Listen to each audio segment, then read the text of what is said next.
Şərq Türkistanlıq qərindaşlar. Şərq Türkistan xəbər agentliğinin xəbərlər proqramısını görüşünüzü qızğın qarşı alırıq. Ən aldı bilan Fransiya Uyğur cəmiyyətinin Talib Atacan ismli şəxsə bergan rədiyasını diqqətinizə sunumuz.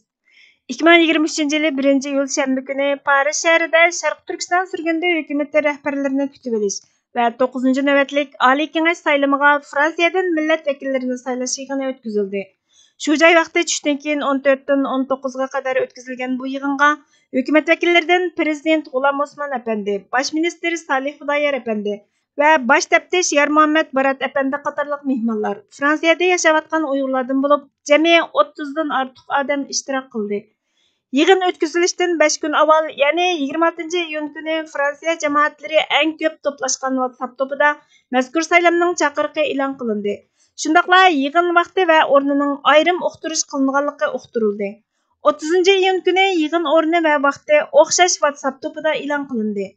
Yig'inga qatnashgan Uyg'ur jamoatlari orasida dunyoda hozir mavjud bo'lib turgan har xil Sharq Turkiston siyosiy, ijtimoiy va ilmiy tadqiqot tashkilotlari yoki organlarining qo'llovchilari, o'xshamagan fikr va iqimdagi hech qanday taraf tutmaydigan jamoat vakillari qatnashdi. Bu yerda sürgünde hükümetke resmi a'zo emas kishilarning soni ko'p sonliqni egallaydi.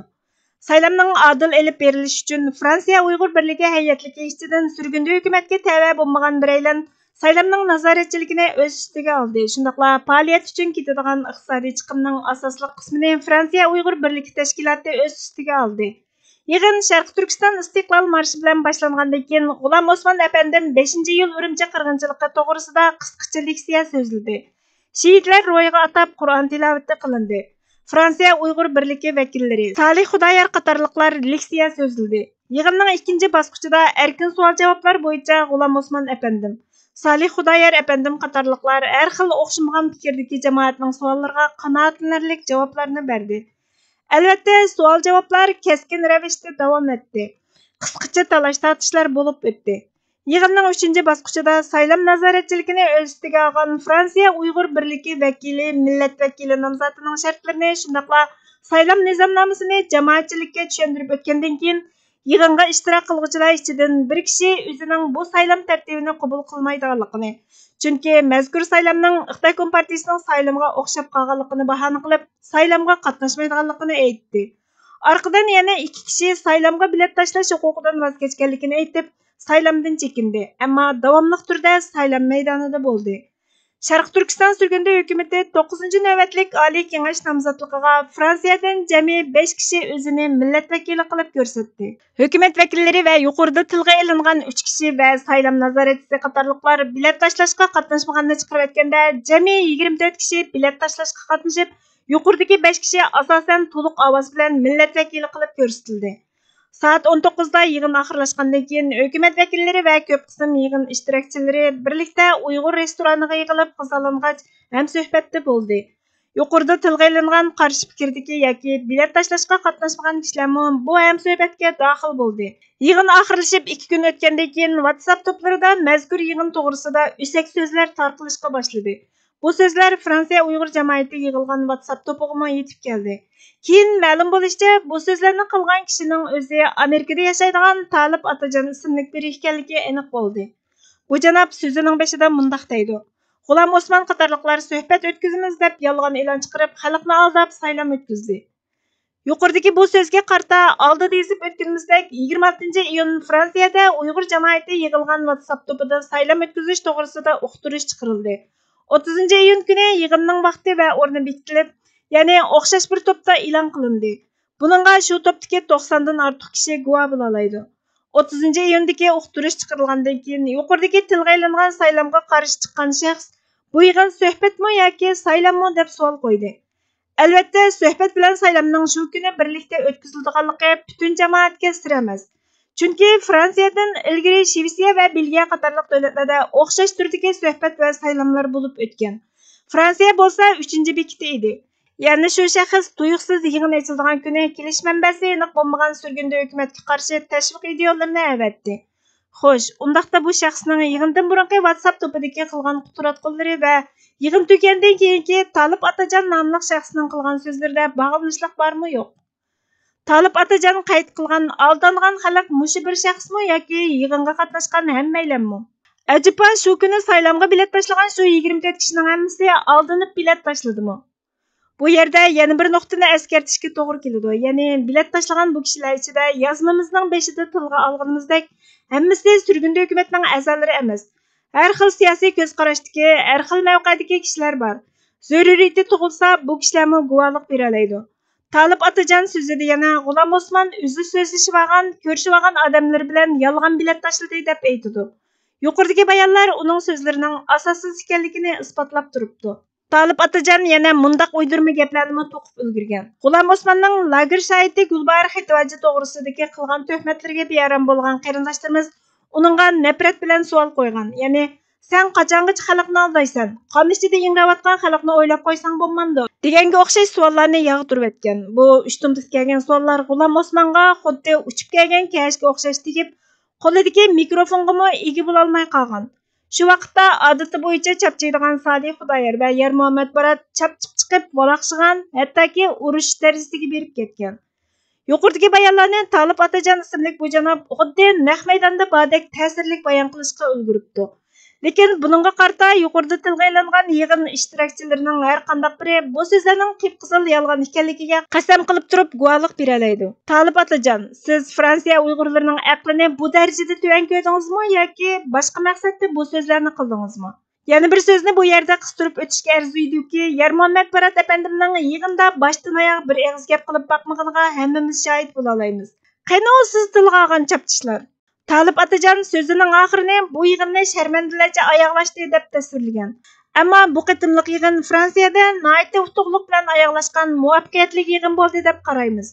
Fransiya Uyg'ur jamoati azaldan har xil o'xshamagan siyosiy iqlimdagi kishi yoki tashkilotlarni o'ziga sig'dirib kelayotgan jamoat. Vatan millat davosida zarracha foydasi tegadigan har qanday bir siyosiy faoliyatga o'pchi qatnashib kelyotdi. Vatan va millatga foydali har qanday bir faoliyatni qo'llab kelyotdi. Jumladan bu qitimqi yig'indimi o'xshamagan fikrdagi qarindoshlar G'ulom Osmon yoki Salih Xudoyor qatorliqlardan zil inchki savollarni so'radi. Ularmi loyiqada javob berib, savol so'rg'uvchilarni qanoatlantirdi. Yig'in jarayonida tabiiyki o'xshamagan fikrlarning chiqishi normal hodisa va shu tariqada ba'zi bir talash-tortishlarning bo'lishimi intayin normal bir ahvol. Agar Talib Atajon aytgandek yig'in zalida urushib qizdirishib ketgan ahvolda yana bir dasturxonga kelib ham suhbatda bo'lish mumkinmi? Valanki bu kishining qilgan bayonlarining hech biri logikaga uyg'un emas. Xo'sh, undaqda Talib Atajon ismli janobdan shuni so'rag'imiz kelyotdi. Siz o'zingiz kim bo'lasiz? Ansoq sizni Amerikada yashaydi deydi. Fransiyada yuz berayotgan ishlarga nima sababdan shu qadar ko'ngil bo'lasiz? Biz biror qitim sizning Fransiya jamoatini boshlab siyosiy faoliyatlarni o'rinlashtirganligingizni yoki parlament hukumatlarga arz etib ko'rganingizni ko'rib boqmadik-ya?